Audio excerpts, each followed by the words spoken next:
Welcome, my friends. Welcome to my world. I'm your host, Kevin Rutherford. It is Monday, September 26th.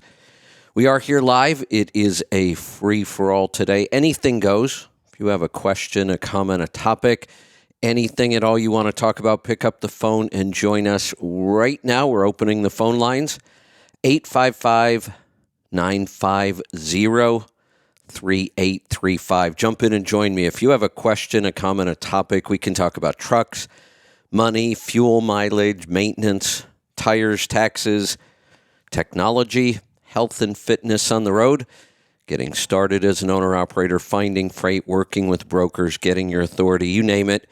We'll talk about it. All you have to do is pick up the phone and join us. Phone lines are open. Jump in right now.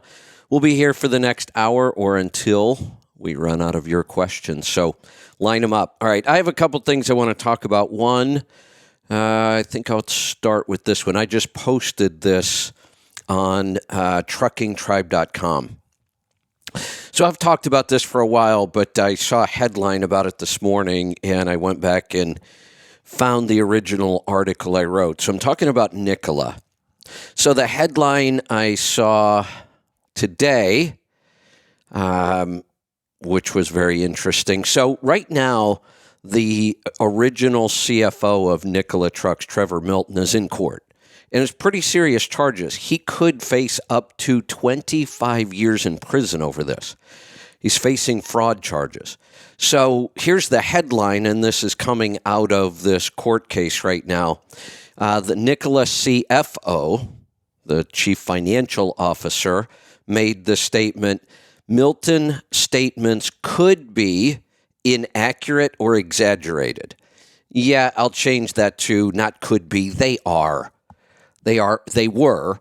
The original claims made about this truck were outrageously exaggerated. Not even just a little. They were ridiculous, actually. So I know I've mentioned this, but I've never gone back to look for it. So I did go back and I found the original post that I put up on social media about this. So I put it up on truckingtribe.com. So if you want to see it, I put the original text so you can see all the things I questioned about this truck and about how outrageous these claims were. And then you can see the date. I put a snapshot of the post that I put up on Facebook. I posted this in May of 2016. May of 2016. I said in my original post, I called total bullshit on all of their claims. They were ridiculous, and I couldn't understand why the industry was embracing this. I remember U.S. Express showed a ton of support for this. Every time I saw a picture of the Nikola truck, it had U.S. Express graphics on it. They had claimed they were going to buy, I don't remember the number, hundreds of these. And I just couldn't understand. And it went on for so long. I can remember John Walco and I, this probably would have been the Power Hour. I think it was when John was still at Pittsburgh Power. We were calling it vaporware, that it wasn't real. And then the industry got behind it so much, we started to question ourselves. We thought, well, maybe there really is something here. And the company's still around. They do still claim they're going to build some trucks. We'll see what happens. Trevor Milton's not a part of it anymore, and he may end up in prison. But the industry supported this so much that John and I started to question ourselves. And we knew, we called this right from the beginning, but then we said, oh, okay, maybe there really is something here. Okay, so he exaggerated a little bit. He exaggerated a lot. Let me go back and see if I can find some of these. This was the biggest one. And these kind of quotes come right from their website. Now, if you understand trucking, I want you to tell me how ridiculous this statement is. Let me see. Let's start. This is a quote right from the article I wrote. Let's start with the most outrageous claim I see on their website. I copied this straight from their website. Honestly, I don't think I need to explain this to anybody that knows anything about trucks, but this is what their website said. Less weight equals more money. When pulling at max capacity, every pound counts. With nearly 2,000 pounds of weight savings on the chassis, owners can throw more goods on each load. Every pound after max load may be worth as much as 50 cents a mile. By saving up to 2,000 pounds, owners can earn approximately $1,000 in extra revenue from every load every day. That is one of the most outrageous claims I have ever seen about anything in trucking. That came right from their website. By saving up to 2,000 pounds, owners could earn approximately $1,000 in extra revenue from every load. Why didn't anybody else in the industry push back on this? Why was U.S. Express so willing to put their name all over this but never questioned an outrageous claim like that? And they should have. The guy's in court now, but it's 6 years later. Listen to this. Again, I took this right from their website. Owners that run at full load could see up to $30,000 or more each month in revenue. Owner-operators don't even make $30,000 a month in revenue. They're claiming you would make that much more. Now, I talked about how outrageous the claims were. That's not the real world.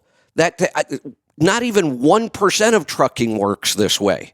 There's no part of trucking that works this way. These numbers were absolutely ridiculous. But here's the other thing. They're talking about this extra revenue because they claim there's 2,000 pounds of weight savings in their truck. But their truck weighs 21,000 pounds. That's a heavy tractor by anybody's measure. I could easily, at the time I think I wrote, I could easily go build an 18,000 pound truck without really spending a lot of extra money. Hell, this cab, originally they were claiming was going to be made out of carbon fiber to save weight, and all they could get it down to was 21,000 pounds. The problem is, and I said this, it's a complicated truck because it's battery hydrogen. Yeah, you've got the whole hydrogen system that has to go on there, which is big, and then you have all the batteries. This is going to be a heavy truck. But they came out and said the opposite, that it's so light, you're going to make all this money. It was just insane. Also, you can read it. I went through a ton of numbers and tore them apart. Their claims about what it would cost to operate this truck. Originally, the cost of the vehicle was $375,000. But don't worry, you're going to make $30,000 more a month. Well, he may spend some time in prison over all of those numbers. So if you want to talk about that, we certainly can. If you want to go read it, you can read what's going on with the court case right now, and you can also read my original post on truckingtribe.com. All right, I don't know. Have you guys not woken up this morning? I don't have a single call yet. Usually I've got calls by now. Jump in and join me. I've got stuff I can talk about, but I'd rather talk about what's in your mind. Lines are open, 855-950-3835. All right. A lesson for today from one of my favorite authors, Seth Godin. I talk about Seth Godin a lot, but I don't necessarily recommend his books. Now, I will recommend them for people who have already been reading a lot of good business books. So if you've been, big into audiobooks and you've read all the other books I've recommended, and I've got several lists out there. People call me all the time and ask for recommendations. I'll help you with that. If you're one of those and you're already getting through a lot of business books, absolutely go read or listen to everything Seth Godin writes. The reason I don't recommend them right at the beginning is Seth Godin is all about marketing. That's his whole gig, marketing and kind of customer service. But he really ties those two together in a pretty unusual way that I haven't seen anywhere else. That's what makes it so powerful. And in trucking, as an owner-operator, we really don't do any marketing. And I'm just afraid if somebody read these books first, kind of in the beginning, it might be confusing. So, I've got lots of book recommendations out there. But if you are going through those and you're learning a lot, absolutely go read and listen to Seth Godin. He also writes a short blog post every day. And I mean, just like a paragraph or a couple sentences, but he does it every day. I get it in my email. You could start there. It's a great place to subscribe to his daily message. And his message today reminded me of something. I talked about this a little bit a couple weeks ago, but I think it could use a little expanding on because it's a really powerful lesson. So I was talking about learning how to wake foil, and I'm going to go back to that because there's some good lessons there. His post, I don't know if it was today, it was sometime recently, was about he has taught lots of people to juggle over the years. And the way he approaches it is very different, but it's really, really powerful. And it's the way I tend to approach learning and teaching as well. So he says if you watch anybody else try to learn how to juggle, what they focus on is catching the ball. Because when you drop the ball, you failed. So they focus on catching the ball over and over and over and over. But think about it in juggling. If you have to step or reach or really extend to catch a ball, then you're completely out of position to throw the next one. So, yeah, you caught this one, but you'll fail on the next one. And they focus on catching the ball over and over and over. And what he does when he teaches somebody how to juggle is he puts the ball in their right hand first and says, toss it up and just let it drop. They don't even catch it. They just toss it up. Then he has them do it with the left hand over and over and over. And when you get really, really good at throwing the ball up consistently in the exact same place, then catching it is really simple. And you're never out of position. But people don't want to take that time to learn that skill because it doesn't feel like juggling.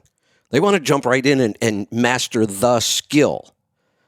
But most skills have dozens, if not sometimes hundreds, of sub-skills you need to master first. And there's a really good lesson in here. So that was on juggling. Learn how to throw the ball. Don't focus on catching. Because think about this. If the ball lands in your palm, it's pretty easy to catch, isn't it? But if it's out of position and you have to reach and stretch and watch and look, well, it's much harder. But if you can learn how to throw the ball so consistently that it just lands in your palm every time, that's really simple. It's not hard to catch. You don't need to practice the skill of catching at that point. It's really easy. So I had an experience with this just recently. I'm still going through it, learning how to wake foil or wing foil. So I decided not to take lessons. They really recommend you take lessons, but I decided not to because I learn better when I have to struggle more myself, and the lessons seem to stick more that way. But I don't want to start from scratch not knowing anything. So the beauty in today's world, you don't have to pay for formal lessons for just about anything anymore. My God, you can go to YouTube and learn how to do just about everything with video you can watch. The only difference really between that and me hiring somebody to teach me directly is that somebody teaching me directly could look at the mistakes I'm making and point them out sooner. But I find that when the mistakes are pointed out for me, I tend to forget them more easily. If I struggle to learn those same lessons myself through trial and error, it tends to stick more. So for me, the sweet spot in learning is a little bit of instruction, maybe watching some videos, and then going out and doing it. Now, I watched several different series of videos from different people, different companies, and then I found one that it just kind of clicked with me and I liked it. And here's why. This lesson exactly. They did not focus in the beginning on being out in the water with the wing and the foil. The entire focus, and they pushed it hard, was learn how to fly the wing. And don't do it in the water. Learn how to fly the wing standing on your lawn. If you're brave and you're reasonably good on a skateboard, actually try it on a skateboard first. The water makes everything more complicated. Learning how to fly the wing out in the water is really difficult, and you got to deal with the board and the waves and all the other current and all the other stuff going on. So they said, learn how to fly the wing first. So I took that pretty seriously. I spent a lot of time with the wing itself. My thought also was the board was going to be really easy for me because I've been doing that kind of stuff my whole life, but I've never done this foil board. So I was wrong. The board is actually the hard part to learn. But it's a little easier for me because I spent time with the wing. I watched a guy come down the other day, and he was on a big full-size surfboard. And you could tell he was really good on that surfboard. His balance was amazing. He could climb right up on it, stand, work with his wing, doing all kinds of stuff. I thought, well, this guy's got it. Except the first time I tried to go, I thought, that must be the first time he's ever even held a wing. The guy was a disaster with the wing. He just could not figure it out at all. So clearly he had not found or heard the advice about learn how to fly the wing first. So just that lesson, many times when we try to learn something, we focus on the wrong thing. And the lesson here in business is most people, most entrepreneurs, most people who go into business focus on the skills of what the business does. And so in trucking, they focus on the trucking part of it, even the driving part of it. And they believe, well, look, I've been a driver for 25 years and I don't have any violations and no accidents. And that's awesome. That's awesome. It has almost nothing to do with making you a good owner-operator. I actually know somebody, and I'm not going to name him, but I know somebody who was an awesome owner-operator with no real background in the industry. But he studied and practiced the right stuff. Not the trucking part of it, but the business part of it. Came to a CMC early on, became an excellent owner-operator. Then something shocked me one time. I was actually in a car with him. He was a horrible driver. Really, I was shocked. But he was an excellent business owner, and he was a very successful owner-operator. The driving part, yeah, it'd be nice if we were good drivers. Most owner-operators are, really. But that's not the important part. We focus many times on learning the wrong stuff. So in my program, the one that teaches you how to become an owner-operator, I focus on all of the right stuff. People are sometimes shocked that I didn't cover certain things. Yeah, because those things just aren't important. Many, many times we learn the wrong skill, or we learn them in the wrong order. So if you have any questions about that, we can talk about that or anything else. Phone calls are flying in now, so finally everybody woke up. We're going to head off to the phones, find out what's on your mind today. We're going to get started in Oklahoma. Mike, welcome to the program. How was your weekend there, Kevin? It was wonderful. Actually, there was another story I thought about telling, but I haven't made up my mind yet. We took the coach back down to the factory. It's about a 3-hour drive to get it back down to the factory. And down in that part of Oregon, right, it's like RV Central. It's kind of like Indiana on the West Coast. Indiana is where almost all the RVs are made. Everything's right there.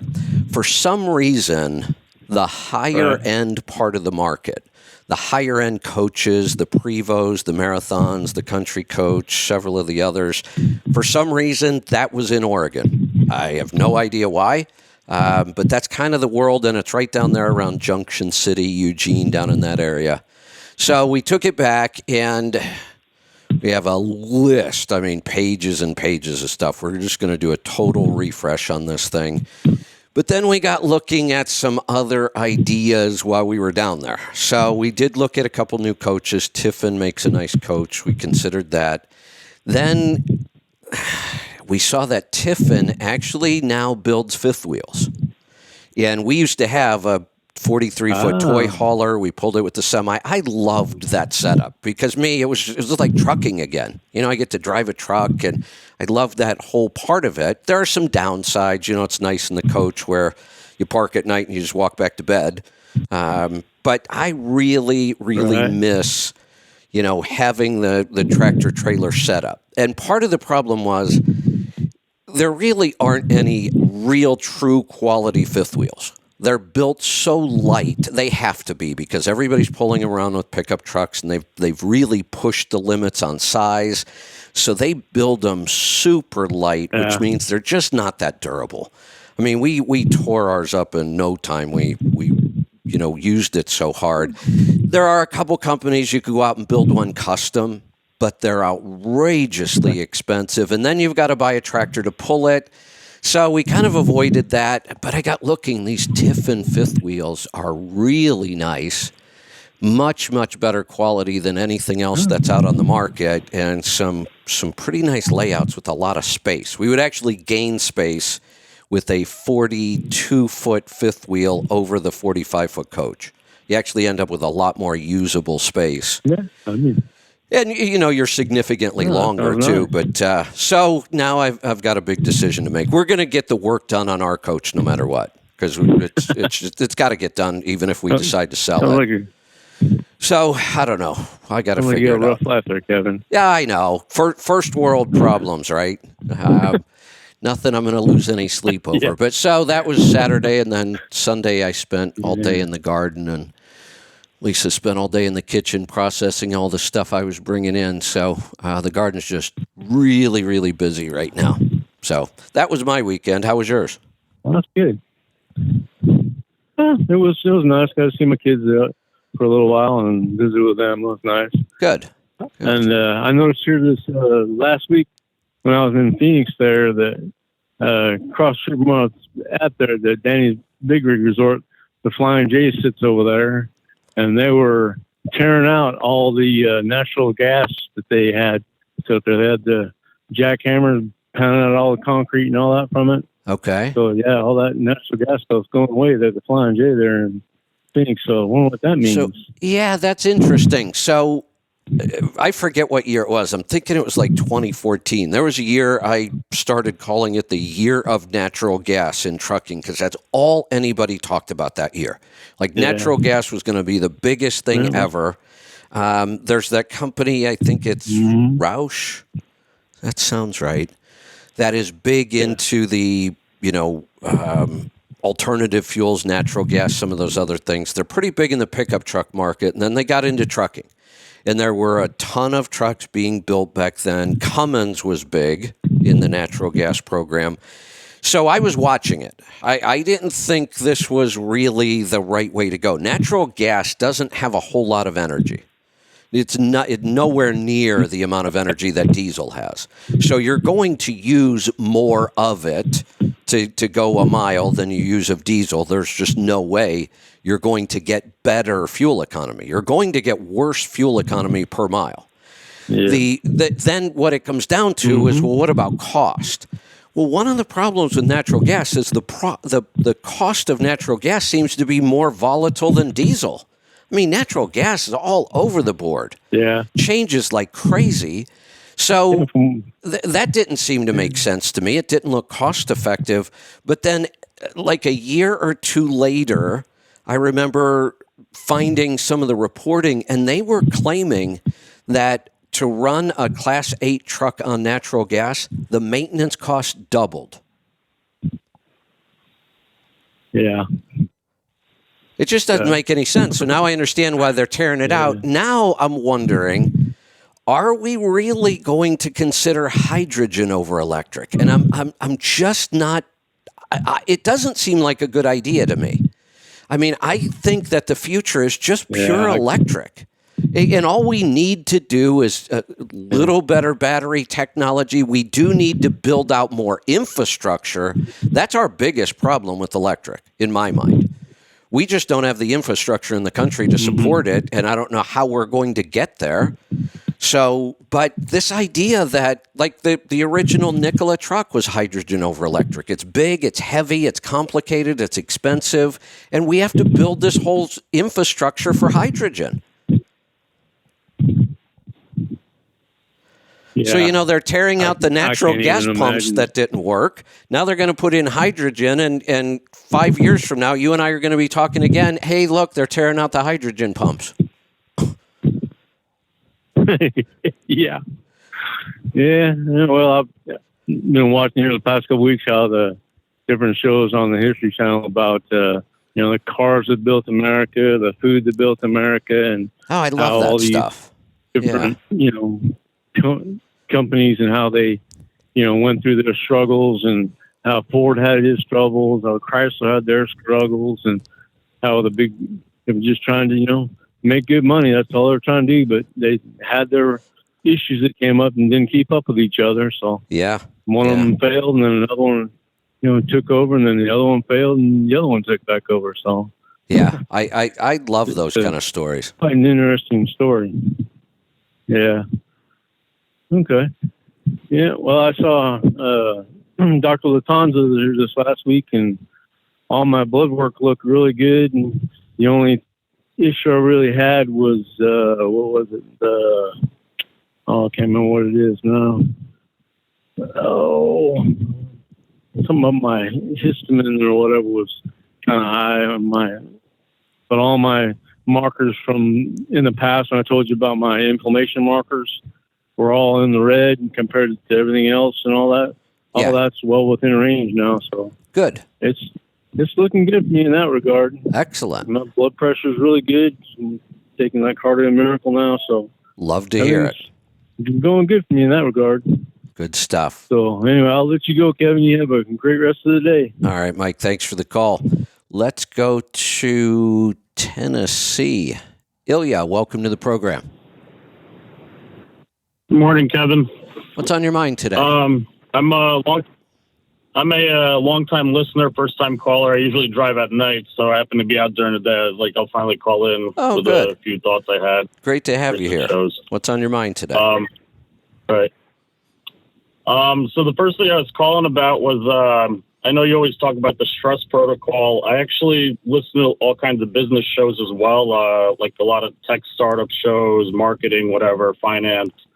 And I actually hear a lot of younger guys, like under 30, like these millionaires that started these companies, and they talk about basically the same kind of points, but I guess for different reasoning. I'm not sure like that they have the same goal in mind, but for example, like I'll be listening to one episode and the guy's like talking about the cold plunge baths, that he's buying one. The other guy gets interested. Then later on, he'll be talking about the shorter workouts with higher intensity. I'm like, oh, that sounds familiar. And then, well, then even better, next episode, he's like, oh yeah, like I was in my infrared sauna the other day. I was like, oh my God, it's lining up. And then grand finale, he brings up Wim Hof and how he does the breathing, like basically every day. I'm like, wow, this is the whole thing. Yeah, exactly. I have a feeling they're doing it for better performance. Probably, yeah. But they basically do the same stuff. The one guy, he's like pretty strict, like meat and vegetables, no carbs, no nothing. And he says he goes off the diet once in a while, but it's like very planned. Like he knows he's going to be off of it. Yeah, and right. Like he gets right back on. And like his body fat percentage is like crazy, like low, and he just feels awesome all the time. He's like, every time I go off, it's horrible.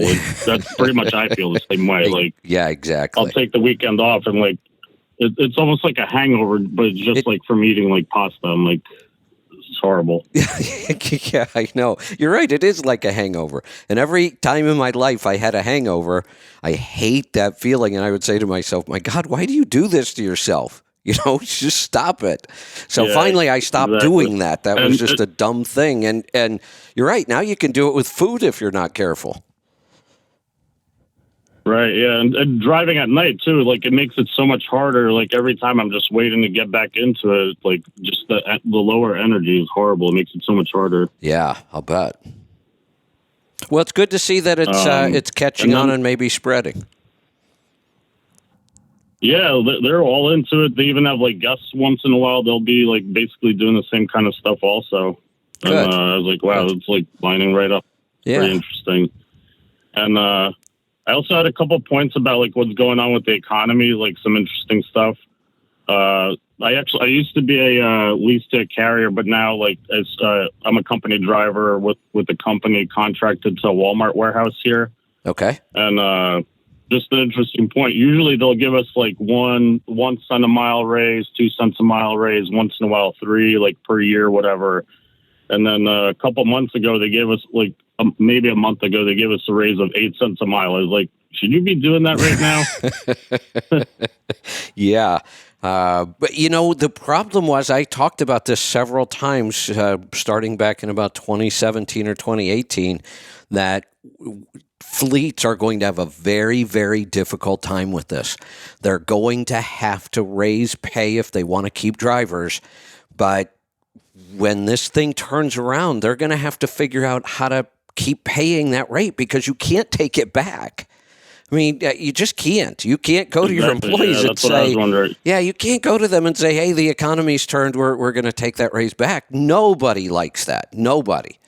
But they were just stuck between a rock and a hard place. They just didn't have many choices. And I think we will see two things happening. We'll see a lot of what they call consolidation, meaning, trucking companies that figured this out will be buying up the trucking companies who couldn't figure it out and are going to go out of business. And they'll pick up equipment and drivers cheap, and that's a good thing for the successful companies. We'll see that happen, and we'll just see companies just go bankrupt and go out of business. Yeah, that's what I was wondering. I was worried. I was like, we'll see what happens next year or whatever, how this plays out. Yeah, I talked about a story a couple weeks ago of a very, very successful family trucking company. It had been around like 70 years maybe even longer than that. It was a long time. They had been around long before deregulation. They survived deregulation, which most companies didn't. And the article was they were going out of business. And I thought at first it was because of the economy. And then I read it, and it turns out that they were still pretty darn successful. They always have been. The problem is the current owners, and they're like the second generation that are running it, the current owners are ready to retire, and they want to retire, and none of their kids want to take over the business. I'm not sure why they didn't sell it. I mean, when I looked at their numbers, it looks like they may have been a good target for somebody else, but basically what they said was, we're going to exit now, and this was a month or two ago, because we can still get so much money for our equipment. They decided to pull the plug early because they were watching the economy and they saw the writing on the wall. So equipment is still selling really strong. Prices are still somewhat good. Not now. They've really fallen apart since then.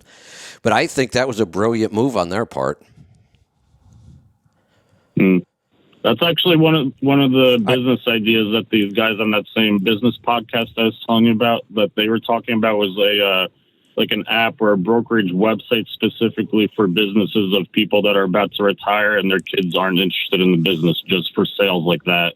It's a fairly common phenomenon, and the interesting thing is, it seems to be that this generation doesn't like certain industries. Like they tend to shy away from the old school, low tech kind of industries like trucking. People don't want to be mechanics anymore. People don't want to be laborers anymore. Everybody wants to be some sort of influencer or, social media celebrity, or it doesn't seem like anybody wants to work much anymore. And so you're seeing these businesses low work, low contribution. Yeah, these businesses that have been in the family for generations, and now this next generation just doesn't want anything to do with it. A successful business, but they don't like the industry, I guess, and we're going to see more of that. Right. And then the last thing, I read an article I thought you might think is interesting about Amazon today on Bloomberg. I guess there was a firm that keeps track of Amazon real estate. I guess that's a way they track what's about to happen with the economy, and they saw that. So this is their quote: Amazon has either shuttered or killed plans to open 42 facilities, 42 warehouses. Wow. And delayed opening or canceled an additional 21 in Europe. Yeah, it's coming. I mean, we've been saying it for a long, long time. There's no way to avoid it. When you look at FedEx came out, a week ago and said early, they weren't even set to announce their earnings yet. They came out early and said the numbers are so bad we think our investors should know it now. That's almost unheard of. Mm-hmm. And they are predicting a huge global slowdown. And so is Amazon. And those are the companies that are right on the top of logistics. And logistics are a leading economic indicator. When you watch what's going on in trucking, that's what's coming in the economy not long from now. So it's not a surprise that the first big companies that are starting to announce things like this, they're in logistics. Right. Definitely. Well, that's all I had for today. All right. Good stuff. Thanks for the call. Good to have you as a new caller. Long-time listener, new caller. Love that. Let's go to New York. Zane, welcome to the program. Hey, Kevin. I'm the same as the last guy. Long-time listener, first-time caller. I love that. I found you a few years ago on that other platform. And when you left there, I just kept following you. Anyways, you mean when? I just want to tell you, last year. You mean when my ass got canned? That time? Yeah, exactly. Yeah. And what I did, I communicated with those guys. I wanted to know why, and they would never tell me, so I just canceled the whole account. I got thinking they still come after, they want me to. Yeah, of course. Yeah, they'll offer you a lifetime free. They'll do all kinds of crazy stuff. I got thinking about that. Yeah. It's really the first time in my life, and I can't say I was fired because it was a contract. The contract was canceled. But I've only had 3 jobs my whole life. 2 of them was before I was 17. But I've never really had anything I've never been fired. I've never been laid off. I've never lost a contract.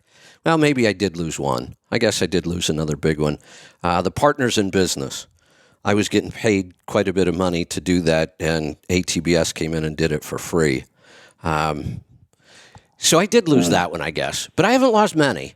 And the Sirius thing was a pretty big deal, but it's like so many of those stories I've read over the years that, sometimes those things that seem like they're really bad turn out to be not so bad at all, and sometimes they turn out to be really good. And I have to say, I am a whole lot happier doing the show like this. I was getting pretty burnt out. I mean, I had been talking to Lisa I need to take some serious time off. I'm just not motivated much anymore, and I want to be, but I'm not. And this whole thing kind of re-energized me. Yeah, I really like the new platform, personally. No commercials, just get through the thing, and so it's great. Hey, listen, I just wanted to mention to you, last year, I was listening to you, and you were talking about the economy and what to expect and things, and I just decided to start watching things man, I think Kevin's on track. So anyways, long story short, we paid off all our debt last year. Excellent. And and so as the economy's going wonkers right now, it's I'm just so glad we did that. Doesn't that feel good? I have 2 questions. It does. Yeah. It feels great. two questions for you. One is why, after you pay off all your debt and all your payments are on time and everything, your credit rating keeps going down? It can. They'll say, oh, you dropped 3 points, and they say something like, you're a slow payer. And it's like, I've never missed a payment in my life. Exactly. I know.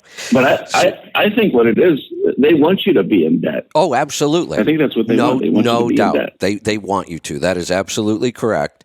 There are some good sites out there now where you can learn more about this. A lot of these like free credit report kind of sites and apps, and they're going to market to you heavy. Obviously, nobody gives you anything for free without some motivation. So you got to deal with some heavy marketing. But I've found a lot of these, like Credit Karma is one of them.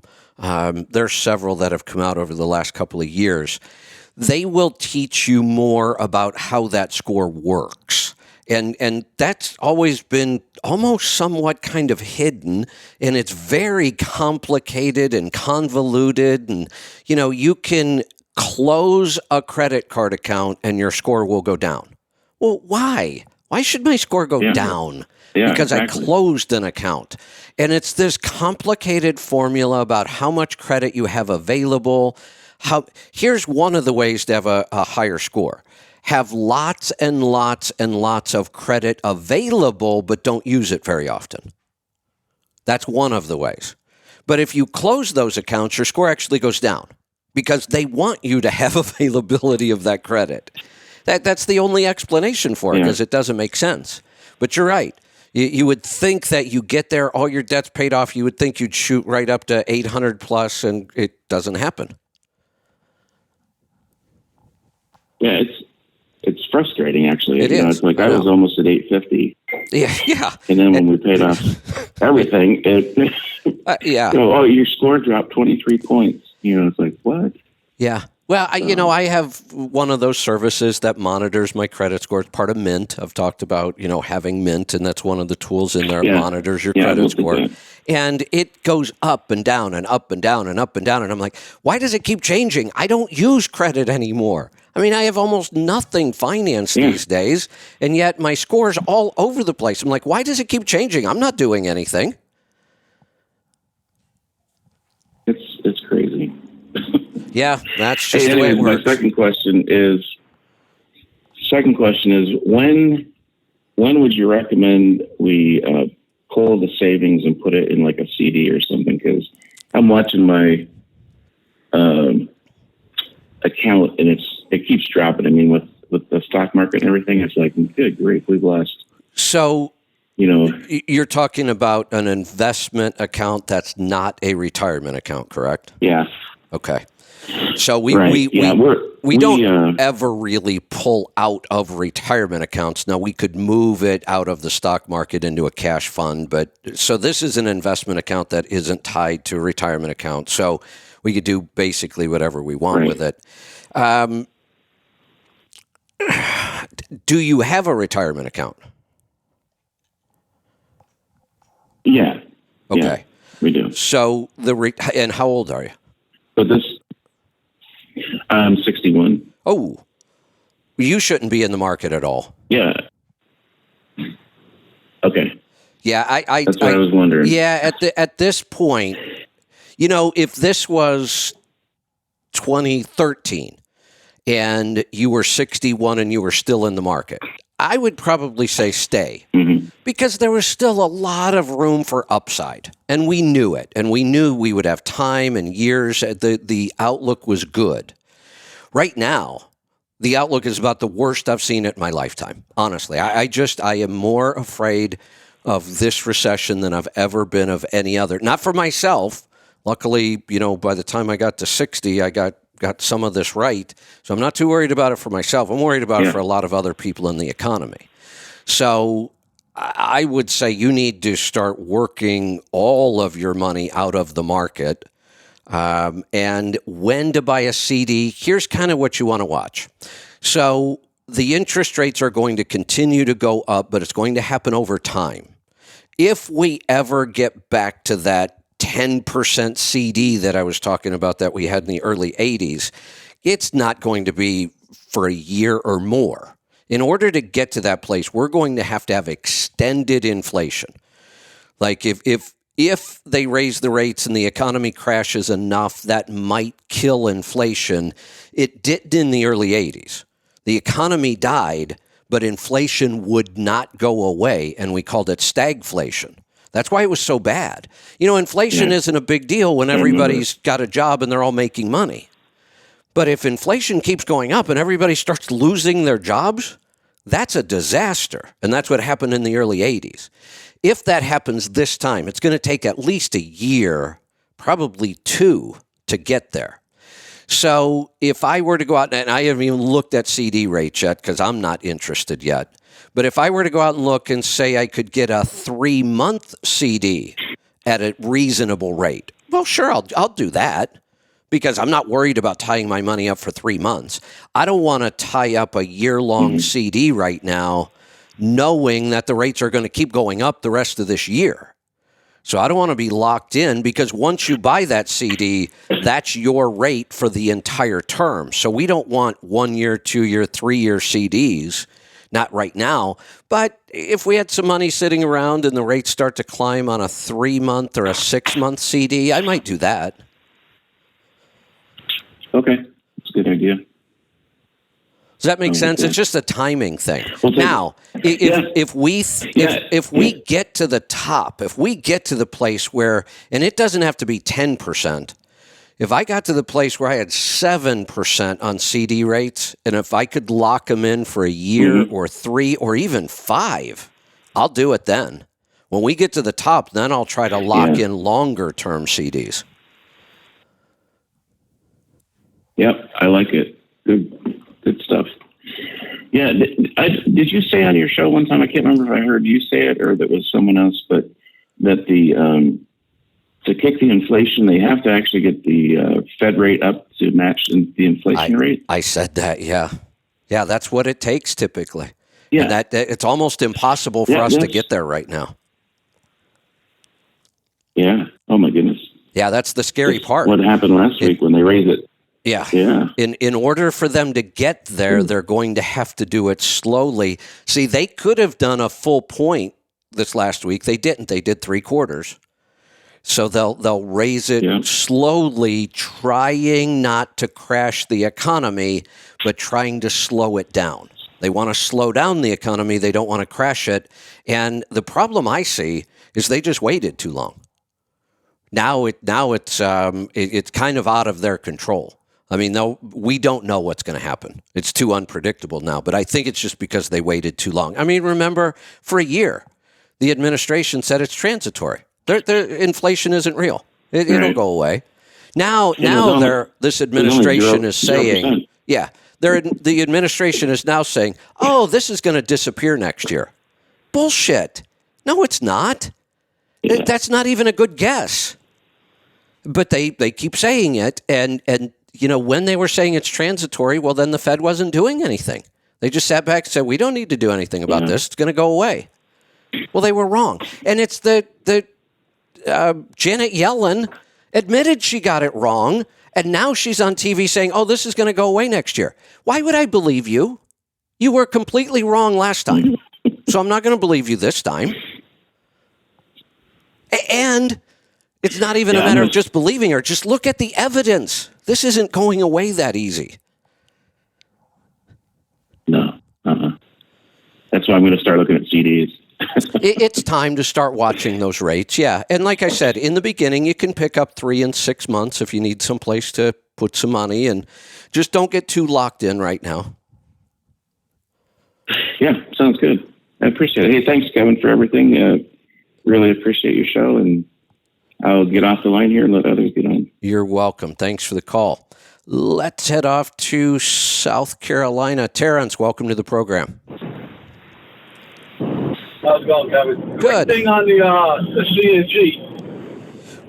My boss used to do it in Wisconsin. He got it, and he made money. I mean, because he used to lock in when he bought the CNG. So in other words, he'd say, "All right, I'm getting 20,000 gallons at X amount of price. So no matter what the pump said outside, he wasn't paying that. Right. He was able to lock in, for months. Yeah.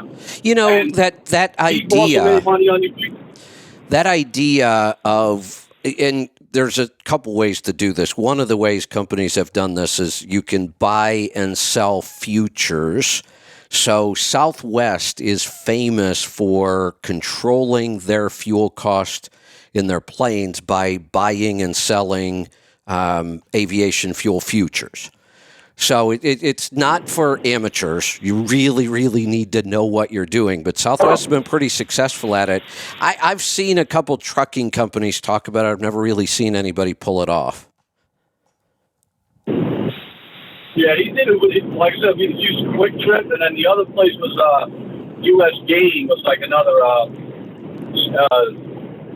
CNG company up like Wisconsin area, up Midwest, I should say. Yeah. And he, like I said, he just would lock in. But he also made money on the fuel surcharge. So whatever the diesel was, he was still charging it, and basically he wasn't spending the money, the extra money on the thing. Now, I haven't talked to him in a while, which I'm going to shortly and see what's going on. But, he was able to make money with that, too, because he was charging, as he had diesel fuel surcharge, but he wasn't paying, the extra money for the diesel. Right. Yeah, that's kind of how Southwest was so successful financially. And it always, I look at things that in business and I wonder why other companies are hesitant to just steal an idea. If it really works, why wouldn't you? And Southwest is a great example. I used to fly a lot, so I have a lot of experience with all the different airlines. Ultimately, I settled on Southwest and had nothing to do with price. I would pay more for a ticket to fly Southwest. I wouldn't even go shop price. And I always wondered why other airlines didn't copy their model. It was so successful. Everybody knows it. Everybody talks about Southwest in the aviation industry.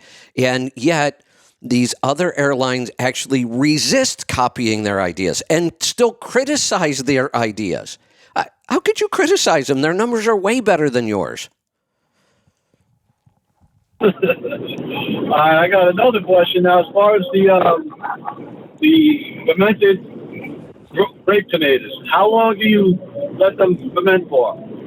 They're pretty quick. I would taste them in about 2 days. 48 hours, 48 to 72 hours, start tasting them. I just realized mine have been in the refrigerator for a couple weeks now. And actually, the tomatoes are getting a little too soft for me. This doesn't look like a ferment that really lasts a long time. This is more of a quick ferment. You could be eating them in 48 hours, and I would probably say I wouldn't want to let them go more than about 2 weeks. Even in the refrigerator, they're getting soft. Okay. All right. I just did a batch yesterday. I had some fresh basil out of the garden out there. Well, I should say garden, out of my planter pot. That's all I got going on this year. That's all right. But, there you go. I just did that. And my legs all healed up now, so I'm going to go start back tonight on my X3 bar and good. The my eye. So the burns all healed up nice, thank God. Yeah, good. All right, I'll let someone else get in there, Kev. All right, good talking to you. Have a good day. Let's head off to Alberta this time. Ben, welcome to the program. Oh, let me try hitting that button again. There we go. Good morning, Kevin. How you doing? Doing good. What's on your mind today? Just a quick thing. I was just listening to the last couple of weeks, the shows, and you were talking about you're not getting very good sleep. Have you ever tried the cold showers in the evening before bed? Yeah. Because that's what I've been doing, and my sleep has been getting quite a bit better. Yeah, so I discovered something interesting yesterday about my sleep, and I don't know why I didn't catch this sooner, and I'm not sure what it means, but I'm going to have to go figure it out. So it turns out that the more active I am during the day, the worse my sleep will be that night. And I can take it to extremes. The other day I pushed way too hard on everything that day and got like 2.5 hours of sleep that night. It seems backwards. It would seem like the more work you do during the day, the more you exert yourself during the day, the better you would sleep.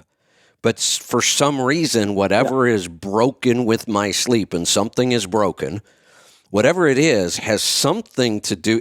If I want to get a better night's sleep, I won't call it a good night's sleep, I went back and looked at my patterns, because I track almost everything with wearables, and I take notes and I measure things, and I don't always have time to go back and analyze it. So this weekend I did. I was kind of, I'm going to do a big deep dive into sleep right now and see what I can learn. So I went back and was looking at my sleep data and comparing it to some other things. And I'm like, wait a minute, my best night's sleep come after one of those days where I've pushed so far that I'm just done. I'm just toast. And all I do is lay around all day and maybe read, maybe watch a little TV. I just don't exert much at all. And then I get a good night's sleep. And the opposite yesterday, there's a lot going on in the garden. So I really have and it's a lot of physical work. I'm planting for the winter garden, harvesting all this stuff. It's just a lot of work. And I pushed yesterday and had another horrible night of sleep last night. So it kind of verified that seems to be the pattern, but that is a bizarre pattern. Right. Yeah, I just figured I'd throw that out there because that's what's been helping me. Yeah, I guess you got to play around. I actually did my protocol last night later in the day because I had, done so much during the day. So I did my protocol in the cold shower late in the day, and it did not help at all. I mean, like I said, I think it was actually worse. Yeah. Yeah, but anyways, the reason I called is I have a model CH613 Mac, and what year? This truck has been 04. Okay. And it's got 433 rears. Wow. And it's got... I take it you did not buy this truck new. It's a farm truck. Yeah, I was going to say this. I said you didn't buy this truck new. This was either set up for local construction or local farming. Yes. And it's a farm truck right now. But anyways, it needs to get back to life. It's been sitting. There's a few drivers that had it. And I'm just wondering if you know much about oil pressure on that engine. It's a AC 460 0P. That's the model engine. So the Mac engine. My biggest question, because it's 04, was it EGR or not? Yes. I wouldn't buy it. Yes. What's that? I wouldn't buy it. Oh, well, we already own it. It's a company truck. Oh, okay. Well, I thought the question was going to be, should we buy it or not? If it were an 03 non-EGR, exact same model, I'd grab it in a heartbeat. But being the EGR, I'd rather not have it. But that's not. So what is your question about this truck then? So when the oil, do you know what oil temperature range, coolant temperature range is in that engine? It runs pretty warm, like 205, 210. Well, here's the thing. We don't know if somebody's changed thermostats. So we have to, but if you don't know what thermostat's in it, pull it out and check. My guess is if it's running 205, you probably have a 200 or a 205 degree thermostat. And you may not want that in there. Yeah. The newer trucks, we do want to run hotter because it's good for the emissions. This one, I know it's got EGR, but running it hotter isn't always the best way to go. It might not be bad. We'd have to try a few things, but the first thing to do is pull out a thermostat and see what you've got. Yeah. I was thinking maybe I'll call back tomorrow when Bruce is on, but the oil pressure at idle when that engine is up to 200 is only 10 to 15 psi. Well, the higher and the dealer... The higher the oil temperature, the dealer looked up the specs and he said it's normal. Then I would tend to believe them. I might verify it through another dealer, but that may be. I don't remember this engine much at all because I never dealt with it. Like I said, I loved the 03, hated the 04. I never really dealt with it much. So that those may be the correct temperatures, but when you get oil hotter, it gets thinner and the oil pressure will go down. So at idle with oil that hot, 10 pounds might be fine. Yeah. But the dealer anyways said it's fine. And then another thing, do you know much about air filter? I would assume at operating speed, you're up in the 30 to 35 range for oil pressure. Yes. The minute you hit the throttle, it goes right up. It should be fine. Yeah.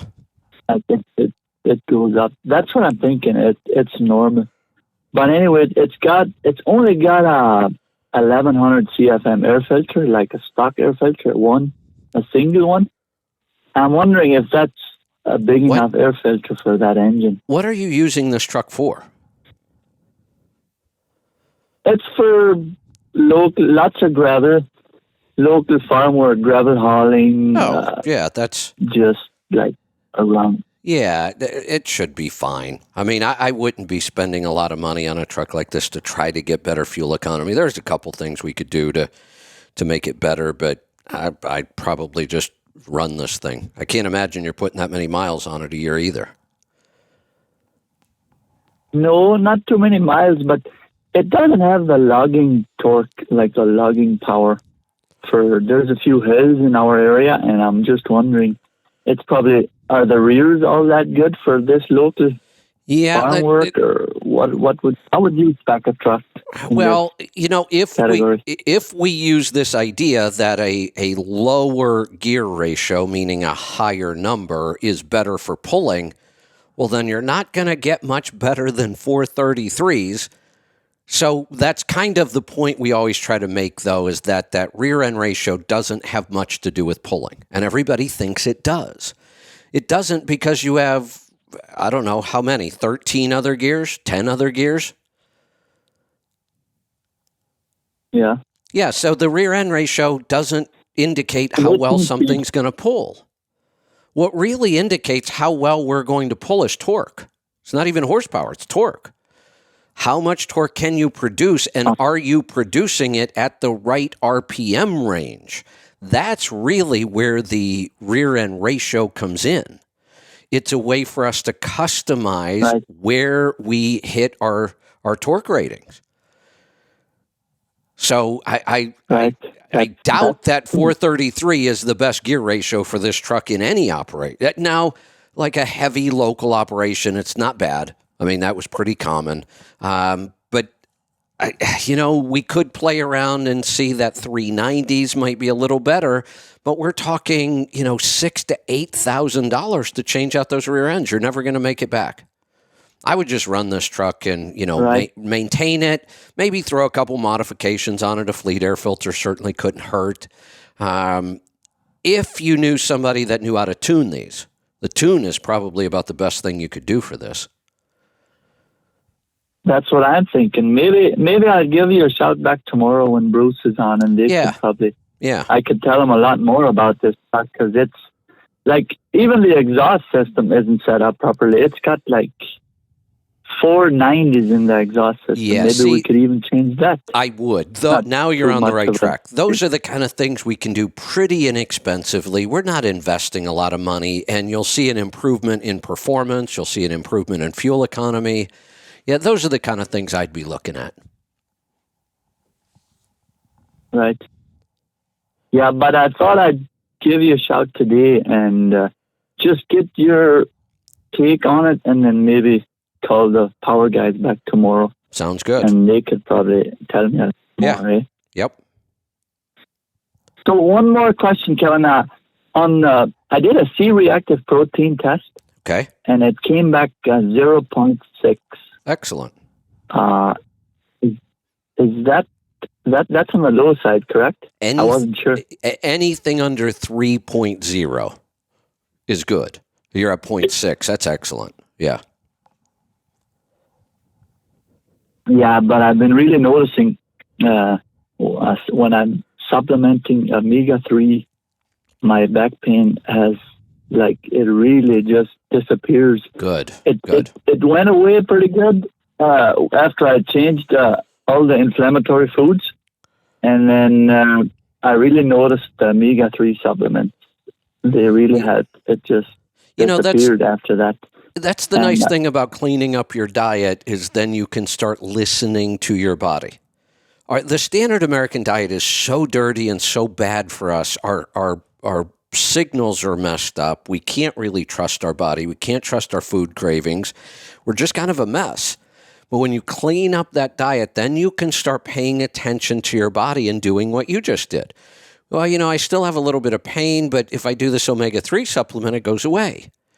And I can promise you most people on the standard American diet could take an omega-3 supplement. Their pain is not going to go away. It's not going to go away because I tried it. Right. It does not work. No. But all of a sudden, when you really, really clean up your diet and you take the right supplements, they actually do work. Right. Yeah. But I figured I'd just take the C-reactive protein test just to see where I'm at, and now I know, I guess. Excellent number. Yep. Yeah. Really appreciate it, Kevin. Okay. Well, thank you, eh? You're welcome. Thanks for the call. Let's head off to Maryland.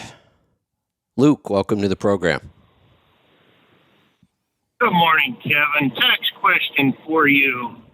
I live in Pennsylvania, but I do a lot of running in Maryland with the truck, and I have a fuel tank at the house to fuel up every night. That way I'm full. I don't worry about getting fuel on the road.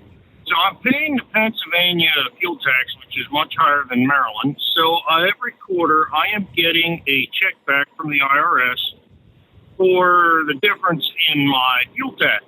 Correct. Question, which category does that go back in the fuel category as a refund on my taxes, or where do I put that check in my records? Yeah, you might as well just throw it into fuel. Do you track fuel tax separately in your accounting? No. Okay. I and most people don't, and there's no reason to. So let's just start. There's no reason to. It's not that big of a deal. Okay. We have a fuel tax report that tells us much more about our fuel tax situation than accounting would.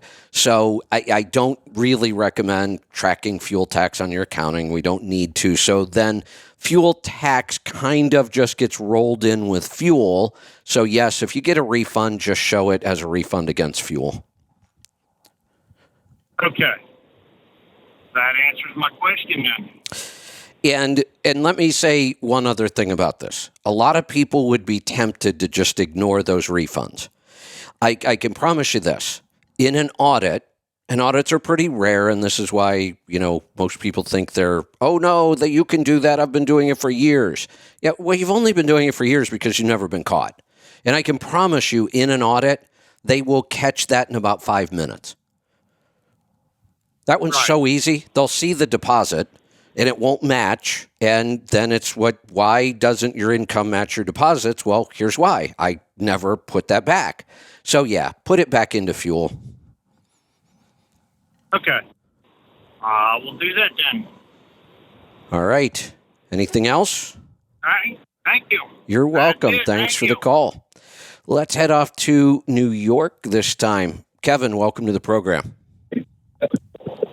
Hi, Kevin. I've been a big fan of yours. I discovered you about 6 months ago, and I'm a retired ER nurse, flight paramedic, and New York State Trooper. I did those for 30 years, and you have taught me more about nutrition than I learned in 30 years of medicine. You've had an impressive career, though. Congratulations.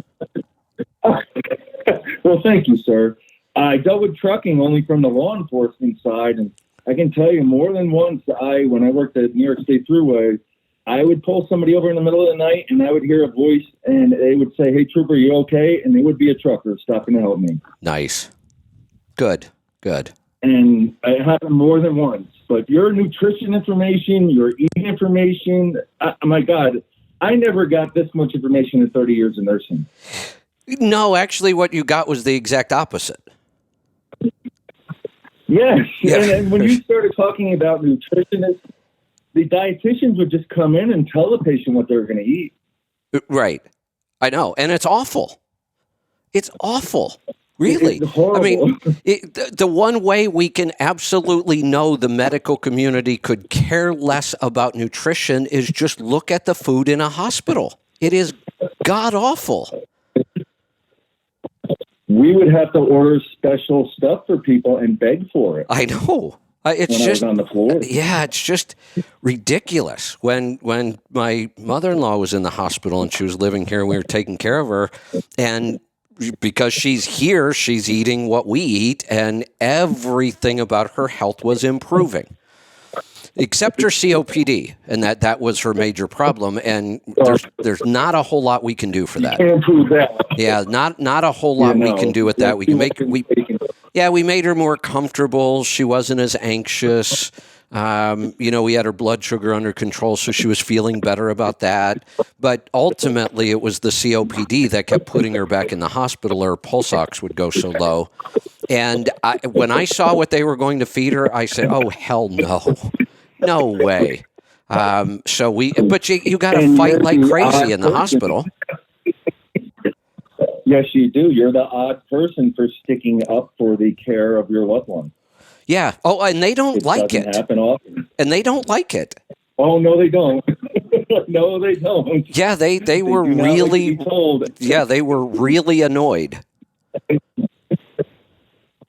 And they do, and you have to stand up for it. Yeah. You have to stand up for it, because if you don't, they'll walk all over you. Yep. I have to thank you so much for everything you've taught me. Oh, you're welcome. You were part of this community. I mean, we've almost been raised. We've almost been raised to believe that the medical community is close to God, and we just have to listen to them. Absolutely. And we would have people come in all the time thinking that we knew everything, and I would tell them, as a nurse, our job was to interpret. And I would say, you have to take control of what's happening with you. You can say no to the physician. And they would look at me and they say, "Really? I can say no to him or her?" And I say, "Absolutely, you can." Yes. It's called I refuse. That's right. But that part of medicine, I think, is disappearing. Yeah, I think so too. If not disappeared altogether. Yeah, I think so too. And I don't see it getting any better. You have taught me so much. I appreciate it. No, absolutely not. Not as the big conglomerates buy all these hospitals. It just gets bigger and bigger, and the patient care gets pushed to the side. Yeah, it is. It's unfortunate. It has nothing whatsoever to do with health. We shouldn't call it a health care system whatsoever. We should just call it a sick care system. That's what it is. They want you to remain sick. They just don't want you to die. Correct. And I think of you when you say about prescribing, okay, you come in, you get blood work taken, your cholesterol is 150, we're going to give you medication. We're not going to talk about how you got there, why you got there. We're not going to fix it. We're just going to reduce the number. And you ask why, and they really can't tell you. Well, and I would ask even a bigger question. When I go do the reading, I find out that people with low cholesterol die earlier than everybody else. If that's the case, why are you trying to lower my cholesterol? Because that's what they're taught in school. I know. Along with what they're taught, and that's crazy statistics that are hard to explain. People with low cholesterol commit suicide more often. What's with that? Amazing. Maybe it's because think the masks that you've been talking about. Yeah, maybe it's because cholesterol is really, really good for our brain. Starve your brain of cholesterol and you start thinking weird. And when I say to the practitioners, we produce, I believe it's 95% of our own cholesterol. Right. How are you going to treat that? Yeah. And they just don't have answers. That's why they love statins so much, because statins block our liver from producing cholesterol. That's how they lower it. But then they fail to tell you that if you block the path for cholesterol, you're also blocking the path for CoQ10. We're taking a cholesterol medication because you're worried about my heart, but the medication you just gave me blocks my body from producing the most important nutrient for my heart, CoQ10. And doctors don't even bother to tell anybody if you're going to take this statin, which you shouldn't, but if you're going to, you better supplement with CoQ10. Interesting. No, they never tell you that. First I've heard of this.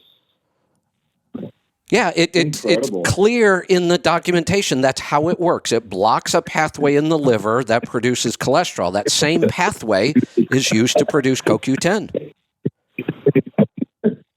Wow. Amazing. Well, hopefully it'll get better, but I'm not holding my breath for that. No, it will get better, and it is getting better for a very, very subset of people. You know, when we talk about money and, you know, the rich cause all the problems, and they talk about that 1% of the rich, I'm more excited about the 1% of the population that's figuring out how to be really healthy. But I don't think it's much more than about 1% of the population. Absolutely, yeah. But you know what you'll see?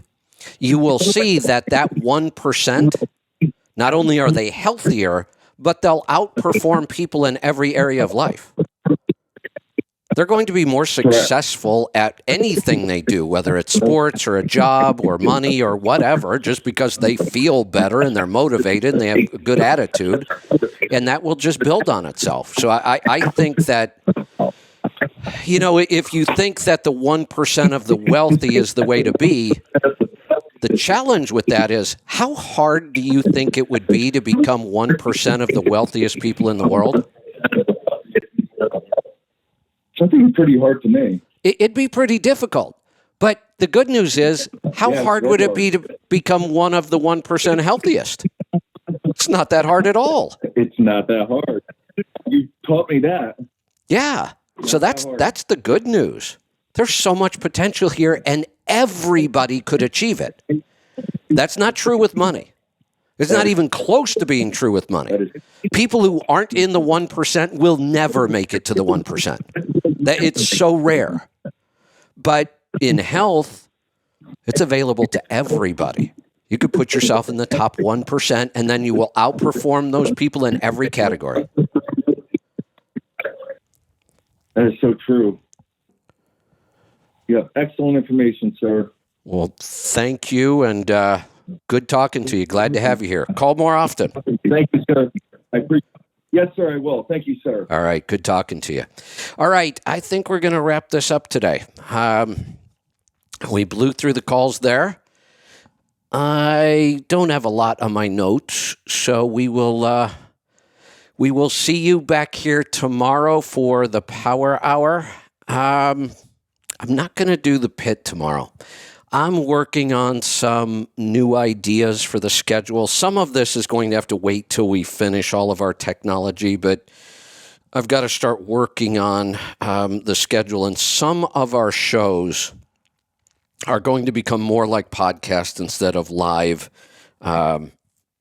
presentations. So the pit's probably one of them. I think we're going to move the pit to a recorded podcast.